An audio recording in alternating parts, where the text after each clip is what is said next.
একটা ব্যাগের মধ্যে রাখা আছে, এখনো রাখা আছে। দুষ্কৃতি কার্যকলাপ বাড়ছে, জনবহুল জায়গায় বোমা আছে। কে রেখে গেছে আমরা তো জানি না। ওই বাড়িটা এনাদের, ওই বাড়িতে কেউ থাকেও না, অনেকদিন ধরে বন্ধ আছে। আতঙ্কিত নাকি?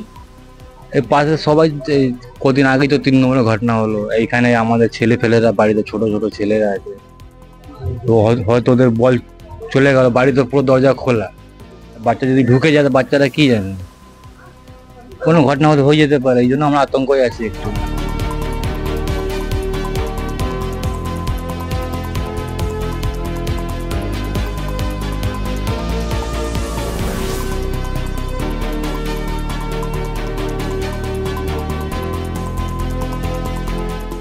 পুলিশ করবে না, এটা দালাল, একদম 200% তৃণমূলের দালাল এরা। সার্চ করলে মানে অস্ত্রের ভান্ডার পাওয়া যাবে ওখানে। বললাম তো, অ্যাংলো ইন্ডিয়া লাইন গুলোতে যে ঘরগুলো খালি পড়ে আছে, যে ঘরগুলোতে লোক থাকে না, আপনি যদি দেখবেন ওখানে তালা বন্ধ করে রেখে দিয়েছে।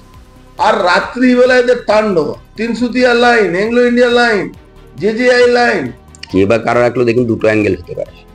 একটা 2019-এ ভাটপাড়ায় ভারতীয় জনতা পার্টি ব্যারাকপুর লোকসভায় জেতার পর যে অশান্তির পরিবেশ তৈরি করেছিল, সেখানে আর্মস উইপন্স প্রচুর পরিমাণে মজুত করেছিল, সেটা একটা অ্যাঙ্গেল হতে পারে।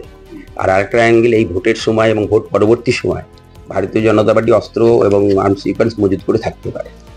সেই জন্য তৃণমূল নেতারা তো বলছে যে বিজেপির পায়ের তলায় মাটি নেই, বিজেপির লোক পায়ের তলায় মাটি নেই বলেই তো অস্ত্রের মাধ্যমে বেঁচে থাকার চেষ্টা করছি। পায়ের তলায়, যেমন আমাদের পায়ের তলায় মাটি আছে, আমরা স্লোগান দিচ্ছি, আমাদের স্লোগান হচ্ছে ব্যারাকপুরে গুন্ডা রাজ খতম করতে হবে। ভারতীয় জনতা পার্টি যেটা বলছে না, ভারতীয় জনতা পার্টি পায়ের তলায় মাটি নেই বলেই তো বোম পিস্তলের উপর বেঁচে থাকার চেষ্টা করছে।